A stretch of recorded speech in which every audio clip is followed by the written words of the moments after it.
বন্ধুরা, আপনাদের মধ্যে কে কে জানেন যে মুভি তৈরি হওয়ার পর ভিডিওতে ভয়েস ওভার দেওয়া হয়, আর সেটা কিভাবে দেওয়া হয় তা দেখে আপনিও আমার মতো অবাক হয়ে যাবেন। প্রথমে দেখুন, মুভিতে আপনি যে ফায়ার ক্র্যাকারের আওয়াজ শুনেন সেগুলো আসলে এইভাবে বেলুনের উপরে গাড়ি চালিয়ে রেকর্ড করা হয়।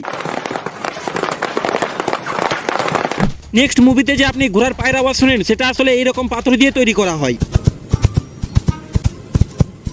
নেক্সট, মুভিতে যখন কেউ নরম মাটিতে হাঁটে তখন তার আওয়াজ কিছুটা এভাবে রেকর্ড করা হয়। নেক্সট, মুভিতে যে এয়ারক্রাফট ওড়ার আওয়াজ শুনেন সেটা আসলে এই প্লাস্টিকের টুকরা টায়ারের মাধ্যমে তৈরি করা হয়। কিন্তু মুভিতে কিভাবে বোম ফাটার আওয়াজ রেকর্ড করা হয় সেটা একদমই আলাদা। কিন্তু তার আগে অন্যদের মতো কোনো কসম ছাড়াই আপনার মন থেকে ভিডিওকে লাইক আর চ্যানেলকে সাবস্ক্রাইব করে দিন, কারণ এতে আমি অনেক মোটিভেট হই। ওকে বন্ধুরা, মুভির বোম ফাটার আওয়াজ কিছুটা এভাবে রেকর্ড করা হয়।